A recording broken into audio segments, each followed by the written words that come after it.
21కి 21 సీట్లు ఇస్తే అధికారాన్ని అనుభవించకుండా, అధికారాన్ని ప్రజలకి ఏదన్నా సేవ చేయడానికి వినియోగించకుండా, అధికారాన్ని ప్రజల కోసం వినియోగించకుండా, అధికారం ఉన్న నాళ్ళు కళ్ళు మూసుకొని పని చేసుకొని రేపు అధికారం కోల్పోయిన తర్వాత కళ్ళు చేర్చే స్థాయికి నిష్ఠ దరిద్రుడిగా నువ్వు ఎదిగావు. మీ పార్టీ ఎదిగింది. మిమ్మల్ని నమ్ముకున్నందుకు ముట్టేట మీ పార్టీ మునిగిపోతుంది. ఒకసారి చూసుకోమని కోరుతున్నా. దేవుడు అదృష్టం కొద్దీ మీకు ఒక అధికారం ఇచ్చాడు, ఒక ఉప ముఖ్యమంత్రి పదవి ఇచ్చాడు. మనకున్న స్థాయి ఏంటి, మనకున్న క్వాలిఫికేషన్ ఏంటి, మనకున్న సినిమా వ్యవహారం ఏంటి, మనకున్న ప్రజల పట్ల మమకారం ఏంటి అందరికీ తెలుసు. అది మీరు ప్రత్యేకంగా నేను చెప్పనవసరంలా. అయినప్పటికీ కూడా in spite of that God blessed you. మీ అదృష్టం కొద్దీ ఏదో ఒక ఉప ముఖ్యమంత్రి పదవి వచ్చింది, దాన్ని అనుభవించండి. అది వదిలేసి నిన్న గౌరవ ఉప ముఖ్యమంత్రి గారు అసెంబ్లీలో మాట్లాడినటువంటి మాటల గురించి నేను రాష్ట్ర ప్రజలకు ఇంకొకసారి క్లారిఫికేషన్ ఇవ్వాలి. సో ఖచ్చితంగా ఈ అంశాల మీద మాట్లాడటానికి ఈరోజు నేను ప్రెస్ మీట్ ఏర్పాటు చేయడం జరిగింది. నిన్న అసెంబ్లీలో మాట్లాడటమే కాకుండా ఈరోజు మళ్ళీ పేపర్ల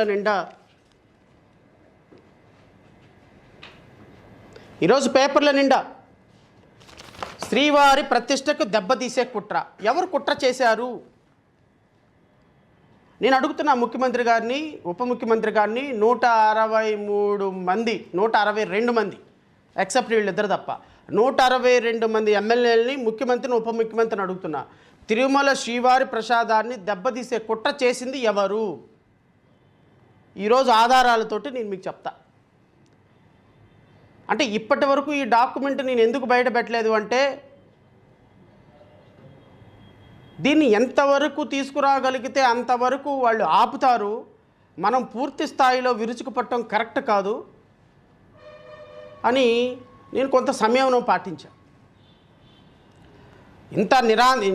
ఇంత ఆరోపణ చేయడం కూడా కరెక్ట్ కాదని నేను చేశా. శ్రీవారి ప్రతిష్టకు దెబ్బతీసే కుట్ర చేసింది ఎవరు? గత ముఖ్యమంత్రి జగన్మోహన్ రెడ్డా, లేకపోతే ఇప్పటి ముఖ్యమంత్రి, ఇప్పటి ఉప ముఖ్యమంత్రి చంద్రబాబు నాయుడు? శ్రీవారి ప్రతిష్టని దెబ్బ తీస్తున్నది ఎవరు? తీసే కుట్ర జరిగింది. కుట్ర జరిగిన తర్వాత శ్రీవారి ప్రతిష్టని ఎప్పటికీ దెబ్బ తీస్తున్నది ఎవరు? రాష్ట్ర ప్రజలు గమనించాలి. శ్రీవారి ప్రతిష్టకు దెబ్బ తీసేటువంటి కుట్ర ఎలా జరిగింది, కుట్ర ఏం జరిగింది అనేది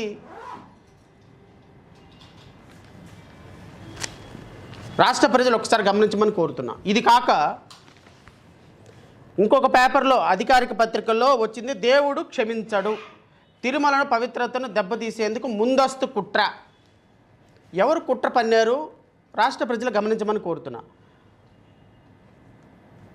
దేవుడు క్షమించడు, తిరుమల పవిత్రతను దెబ్బతీసేందుకు ముందస్తు కుట్ర.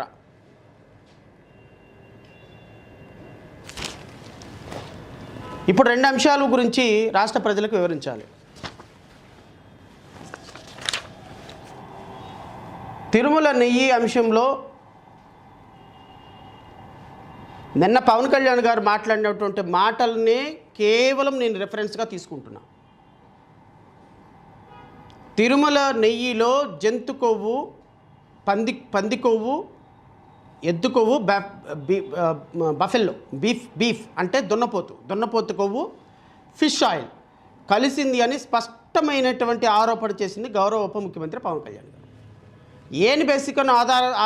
దేన్ని బేస్ చేసుకొని వీళ్ళు తిరుమలలో ఇంత దుర్మార్గం జరిగిందని ముఖ్యమంత్రి అండ్ ఉప ముఖ్యమంత్రి ప్రకటన చేశారు? ఇదిగో ఎన్డీడీబీ కాల్ఫ్ రిపోర్ట్ని బేస్ చేసుకొని ఆరోపణ చేశారు. ఈ ఎన్డీడీబీ కాల్ఫ్ రిపోర్టు దేన్ని బేస్ చేసుకొని రిపోర్ట్ ఇచ్చింది? 2024 జూలై నెలలో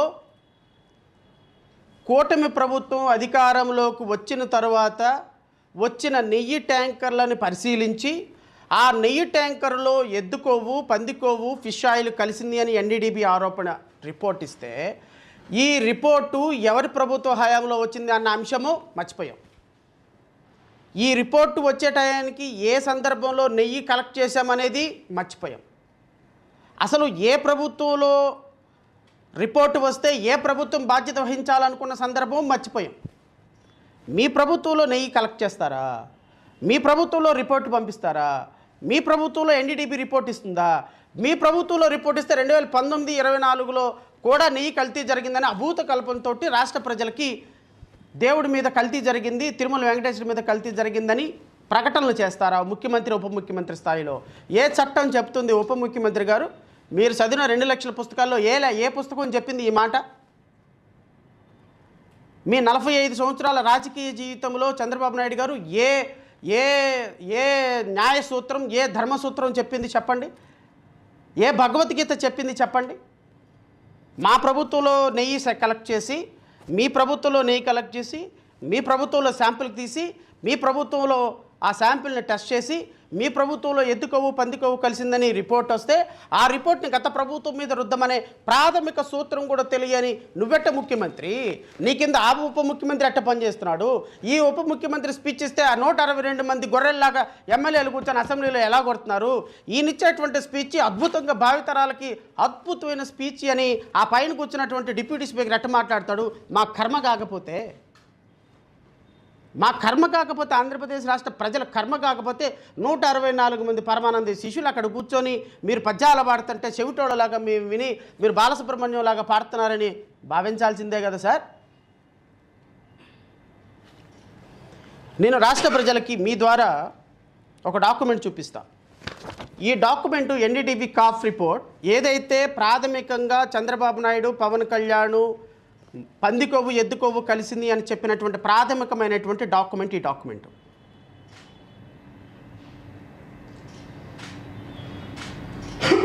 ఈ డాక్యుమెంట్ ప్రకారం ఈ శాంపిల్ని డ్రా చేసింది 17/7/2000 డేట్ ఆఫ్ శాంపిల్ డ్రా చేసింది 12/7/2024 సంవత్సరం. అంటే 12/7 ఏ ప్రభుత్వం అధికారంలో ఉందండి? తెలుగుదేశం మీడియా వారు, ఆంధ్రజ్యోతి, ఈనాడు, మహా టీవీ, టీవీ5, ఎవరి మీడియా అధికారంలో ఉంది?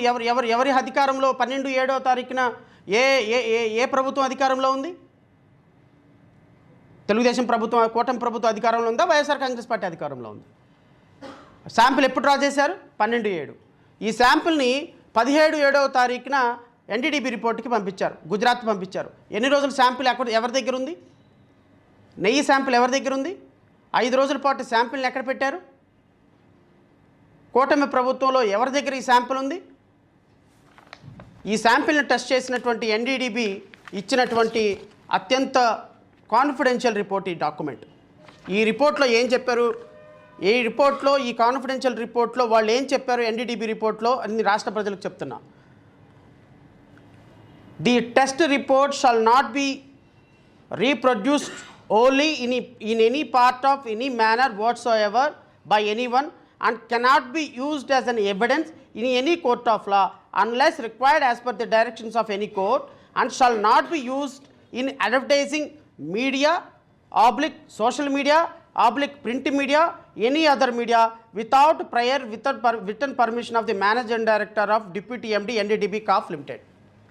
మీరు ఈ రిపోర్ట్ని బయటకు చెప్పేటప్పుడు ఈ రిపోర్ట్లో చాలా స్పష్టంగా వీళ్ళు ఇచ్చినటువంటి మాట, NDDB calf limited is not responsible any variations in characteristics of a samples taken up for analysis under any circumstances including that holding up delay cost for more clarification by a customer.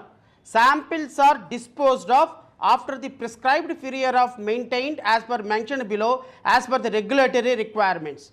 The test result related to only the tested samples and the applicable parameters endorsed basing on such report and so on. So the sample description is given as specified by the customer.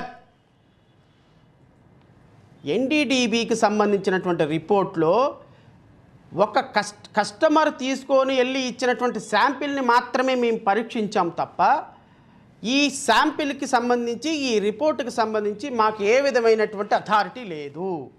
ఈ document A court of లాలో వాడటానికి లేదు.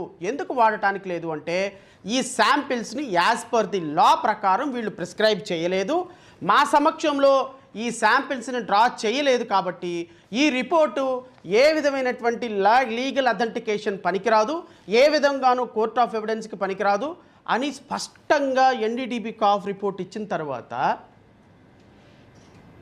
ఒక ముఖ్యమంత్రి స్థాయిలో ఉన్నటువంటి అత్యున్నతమైనటువంటి constitutional authority, ఒక ఉప ముఖ్యమంత్రి స్థాయిలో ఉన్నటువంటి ఒక పార్టీ అధ్యక్షులు, ఒక కాన్స్టిట్యూషనల్ అథారిటీ ఈ డాక్యుమెంట్ని బేస్ చేసుకొని కోటాను కోట్ల మంది ప్రజల భక్తులు సంపాదించుకున్నటువంటి కలియుగదయమైనటువంటి వెంకటేశ్వర స్వామి మీద పందికొవ్వు ఎద్దుకొవ్వు ఫిష్ ఆయిల్ కలిసిందనే ఆరోపణ చేయవచ్చా? రాష్ట్ర ప్రజలు ఒకసారి గమనించమని కోరుతున్నా. ఇంకా ఈ రిపోర్ట్ ఏం చెప్పిందో చెప్తా. ఎన్డీడీబీ కాఫ్ does not owe any responsibility for any consequences conclusions drawn in the event customer is circulating the reports on social media. Further, such customers are liable to be prosecuted and payment of damage of any cost. ఈ report customer ఏ విధంగానూ circulate చేయకూడదు, ఏ విధంగానూ దీన్ని social మీడియాలో వాడకూడదు. మరి ఈ రిపోర్ట్ను base చేసుకొని మీరు ఎలా స్టేట్మెంట్ ఇచ్చారండి ఉప ముఖ్యమంత్రి గారు? నెంబర్ 8 క్లాజ్ నెంబర్ వీళ్ళు ఇచ్చినటువంటి ఇంకొక test reports are issued strictly on the basis of information, documents and or samples provided by the customer and solely for the benefit of the customer who shall be solely responsible for acting.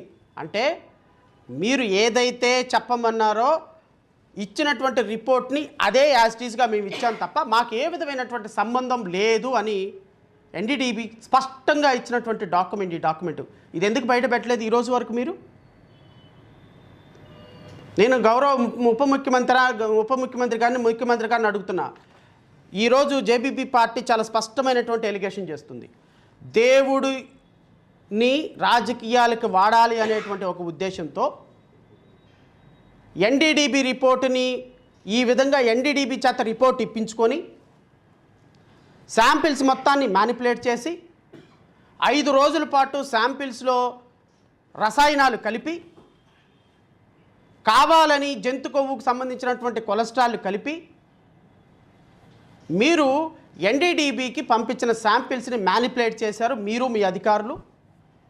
కేవలం మీరు ఏదైతే చెప్పారో చూడండి, శ్రీవారి ప్రతిష్టను దెబ్బతీసే కుట్ర చేసింది కేవలం ముఖ్యమంత్రి పవన్ కళ్యాణ్ వీళ్ళిద్దరూ కలిసి మొత్తం ఎన్డీఏ గవర్నమెంట్ కూటమి ప్రభుత్వం చేసినటువంటి కుట్రగా ఈరోజు ఎన్డీడీబీ ఇచ్చినటువంటి ఈ కంక్లూజన్ రిపోర్టు రాష్ట్ర ప్రజలకి తెలియజేస్తున్నాం. జేబీపీ పార్టీ చాలా స్పష్టమైన ఆరోపణ చేస్తుంది. శ్రీ వెంకటేశ్వర స్వామి ప్రతిష్టను దెబ్బతీయటానికి ఉప ముఖ్యమంత్రి కలిసి ఆడిన పన్నాగం. ఎన్డీడీబీ చాలా స్పష్టంగా చెప్పింది, మీరు ఏదైతే రిపోర్ట్ ఇవ్వమన్నారో, ఏదైతే స్పెసిఫికేషన్స్ ఇచ్చారో దానికి మీరు రిపోర్ట్ ఇచ్చాం, మాకు సంబంధం లేదు, అంతా మీదే బాధ్యత, ఇది కోర్టుల్లో కానీ ఎక్కడ కానీ వాడటానికి లేదు, ఇది కంప్లీట్గా మీకు సంబంధించినటువంటి బాధ్యత మాత్రమే అని చెప్పినటువంటి ఎన్డీడీబీ రిపోర్టు ఇది రాష్ట్ర ప్రజలకు చెప్పకుండా, రాష్ట్ర ప్రజలకు తెలియపరచకుండా మీరు ముఖ్యమంత్రి గారు ఇద్దరూ కలిసి ఒక పథకం ప్రకారం లడ్డూ మీద అప్రతిష్టను క్రియేట్ చేసి దాన్ని తీసుకొచ్చి గత ప్రభుత్వం మీద, ముఖ్యమంత్రి గారి మీద, వారి ప్రభుత్వం మీద తోసేసి రాష్ట్రంలో సనాతన ధర్మాధికారి, ధర్మ పరిరక్షకులు, హిందూ ధర్మ పరిరక్షకులు అని ఒక కులమత ఘర్షణలు రేపేటువంటి ఒక దుస్సాహసానికి పాల్పడిన మీ అందరినీ ఏ చెప్పుతో కొట్టాలండి?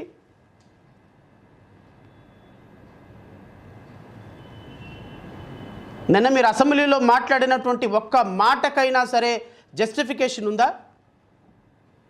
మీరు అసెంబ్లీలో నిన్న చేసినటువంటి ప్రసంగానికి 28 నిమిషాలు చేసిన ప్రసంగానికి ఒక్క మాటకైనా సరే క్రెడిబిలిటీ ఉందా? ఒక్క మాటకైనా కూడా ఫౌండేషన్ ఉందా? ఒక్క మాటకైనా కూడా ఒక్క మాటలో అయినా నిజాయితీ ఉందా? ఒక్క మాటలో అయినా వే ఫార్వర్డ్ ఉందా? భవిష్యత్తు తరాలకి ఒక మార్గనిర్దేశకం చేయగలిగినటువంటి అడ్మినిస్ట్రేటివ్ లీడర్షిప్ క్వాలిటీస్ ఉన్నాయా? అబద్ధాల పుట్ట. నిన్న మీరు మాట్లాడిన అసెంబ్లీలో మాట్లాడినటువంటి ప్రతి మాట. ఎన్డీడీబీ రిపోర్ట్ ఇంకా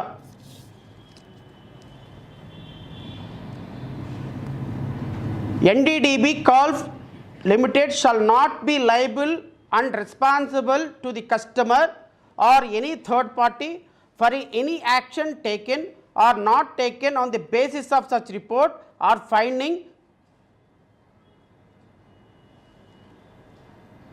NDDBకి సంబంధం లేదు అసలు.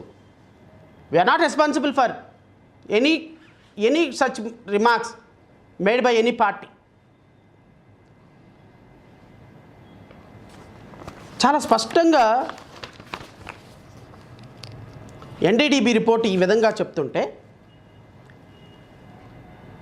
ప్రజల నమ్మకాలని మత విశ్వాసాలని దెబ్బతీయాలనేటువంటి ఒక దుర్మార్గపు ఆలోచనతో